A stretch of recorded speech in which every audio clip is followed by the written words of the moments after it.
वह पुरुष वास्तव में कलियुग था। कलियुग डर गया और बोला, हे राजन, अब मेरा समय आ चुका है, मुझे रहने के लिए स्थान दे। राजा परीक्षित पहले तो उसे मारना चाहते थे, लेकिन कलियुग ने शरण मांगी। तब राजा ने उसे 4 स्थान दिए, जुआ, मदिरा, व्यभिचार, हिंसा। लेकिन कलियुग ने कहा, इन स्थानों पर बहुत कम लोग मिलेंगे, मुझे एक और स्थान चाहिए। तब राजा परीक्षित ने उसे सोना यानी अत्यधिक धन और लालच में रहने की अनुमति दी। और तभी से जहां धन के लिए अधर्म होता है, वहां कलियुग सबसे अधिक प्रभाव डालता है। कलियुग के लक्षण। श्रीमद् भागवत महापुराण में कलियुग के अनेक लक्षण बताए गए हैं। 1. धर्म की कमी, लोग सत्य और धर्म छोड़ देंगे। 2. रिश्तों में स्वार्थ, संबंध प्रेम से नहीं लाभ से बनेंगे।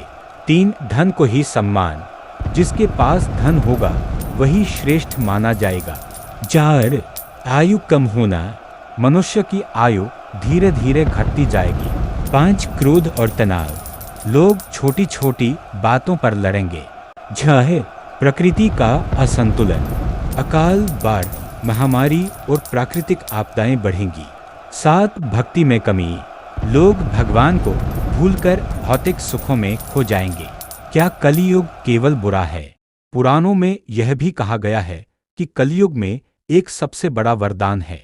सतयुग में वर्षों की तपस्या से जो फल मिलता था, वह कलियुग में केवल भगवान का नाम लेने से मिल सकता है।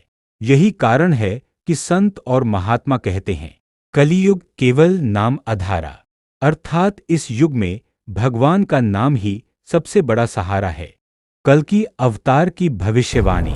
पुराणों के अनुसार जब कलियुग अपने चरम पर पहुंच जाएगा, तब भगवान कल्कि का जन्म होगा। वे अधर्म का नाश करेंगे और फिर से धर्म की स्थापना करेंगे। इसके बाद पुनः सतयुग का आरंभ होगा।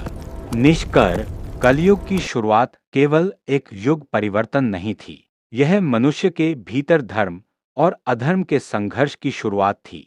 जब श्री कृष्ण पृथ्वी पर थे, तब धर्म का प्रकाश था, लेकिन उनके जाने के बाद धीरे धीरे अधर्म बढ़ने लगा और कलियुग का प्रभाव फैल गया। फिर भी सनातन धर्म यह सिखाता है कि यदि मनुष्य सत्य, भक्ति और अच्छे कर्मों का मार्ग अपनाए, तो वह कलियुग में भी धर्म की रक्षा कर सकता है।